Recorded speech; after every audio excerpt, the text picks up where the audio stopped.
ប្រមុខរដ្ឋាភិបាលកម្ពុជាវៀតណាមឡាវសង្កត់ធ្ងន់លើសារៈសំខាន់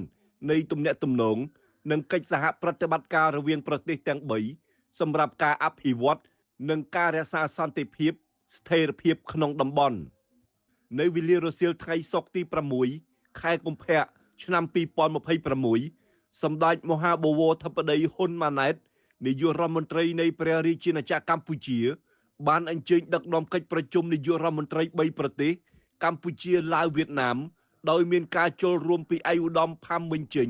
នាយករដ្ឋមន្ត្រីនៃសាធារណរដ្ឋសង្គមនិយមវៀតណាមនិងឯកឧត្តមសុនសៃស៊ីផាន់ដននាយករដ្ឋមន្ត្រីនៃសាធារណរដ្ឋប្រជាធិបតេយ្យប្រជាមានិតឡាវនៅវិមានសាមគ្គីភាពក្នុងឱកាសដែលឯកឧត្តមនាយករដ្ឋមន្ត្រីវៀតណាមនិងឯកឧត្តមនាយករដ្ឋមន្ត្រីឡាវបានអញ្ជើញចូលរួមកិច្ចប្រជុំរវាងថ្នាក់ដឹកនាំគណៈបកប្រជាជនកម្ពុជាថ្នាក់ដឹកនាំគណៈបកកុម្មុយនីសវៀតណាមនិងថ្នាក់ដឹកនាំគណៈបកប្រជាជនបដិវត្តន៍ឡាវនៅរាជធានីភ្នំពេញព្រះរាជាណាចក្រកម្ពុជាពីថ្ងៃទី6ដល់ថ្ងៃទី7ខែកុម្ភៈឆ្នាំ2026ក្នុងឱកាសនៃកិច្ចប្រជុំនេះ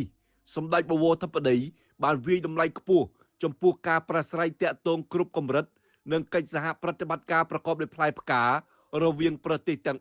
3សម្ដេចបវរធិបតីបានកត់សម្គាល់ពីវឌ្ឍនភាពនៃទំនាក់ទំនងសេដ្ឋកិច្ចនិងពាណិជ្ជកម្មរវាងប្រទេសទាំង3នាពេលកន្លងមកនិងដាក់ចេញនូវគំនិតផ្ដួចផ្ដើមមួយចំនួនដើម្បីបន្តលើកកម្ពស់កិច្ចសហប្រតិបត្តិការពាណិជ្ជកម្មបន្ថែមទៀតដើម្បីឲ្យសម្រេចបាននៅទំហំពាណិជ្ជកម្ម$700 លានអាមេរិកនៅឆ្នាំ2030ជាមួយប្រទេសឡាវនិងទំហំពាណិជ្ជកម្ម$20,000 លានអាមេរិកជាមួយប្រទេសវៀតណាមនាពេលខាងមុខទន្ទឹមនេះសម្ដេចបវរធិបតីបានជំរុញប្រទេសទាំង3បន្តការផ្លាស់ប្ដូររវាងប្រជាជននិងប្រជាជននិងការតភ្ជាប់កាន់តែទូលំទូលាយតាមរយៈហេដ្ឋារចនាសម្ព័ន្ធការដឹកជញ្ជូនវប្បធម៌ទេសចរណ៍ធម្មពលអគ្គិសនីឡាសម្ដេចបវរធិបតីក៏បានជំរុញក្រុមការងារបច្ចេកទេសពន្លឿនការកំណត់ទីតាំងតភ្ជាប់ផ្លូវលបឿនលឿនភ្នំពេញបាវិត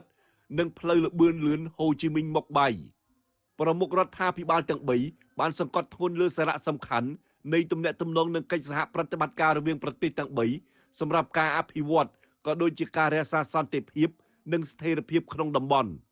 ប្រមុខរដ្ឋាភិបាលទាំង3បានបន្តជំរុញកិច្ចសហប្រតិបត្តិការនយោបាយការទូតការផ្លាស់ប្ដូរព័ត៌មានក្នុងយន្តការការបរទេសការគ្រប់គ្រងគ្នាទៅវិញទៅមកក្នុងក្របខ័ណ្ឌតំបន់និងអន្តរជាតិនិងការផ្សារភ្ជាប់រវាងអ្នកដឹកនាំជំនាន់ក្រោយកិច្ចប្រជុំបន្តជំរុញកិច្ចសហប្រតិបត្តិការការពារជាតិនិងសន្តិសុខដើម្បីរួមគ្នាទប់ស្កាត់ឧក្រិដ្ឋកម្មឆ្លងដែនការឆបោកតាមប្រព័ន្ធបច្ចេកវិទ្យានិងបញ្ហាសន្តិសុខមិនប្រពៃណីក្នុងក្របខ័ណ្ឌពាណិជ្ជកម្មនិងវិនិយោគវៀតណាមបានបង្ហាញការត្រៀមខ្លួនក្នុងការបន្តជំរុញវិនិយោគបន្ថែមទៀតនៅកម្ពុជាប្រមុខរដ្ឋាភិបាលទាំង3ក៏បានបន្តជំរុញការតភ្ជាប់រវាងប្រទេសទាំង3រួមមានហេដ្ឋារចនាសម្ព័ន្ធរូបវន្តការដឹកជញ្ជូនធម្មពលអគ្គិសនីនិងការអប់រំនិងបណ្ដុះបណ្ដាលដើម្បីរួមចំណែកដល់ការអភិវឌ្ឍសេដ្ឋកិច្ចរបស់ប្រទេសនីមួយៗនិងលើកកម្ពស់ទេសចរប្រទេស3គោលដៅមួយ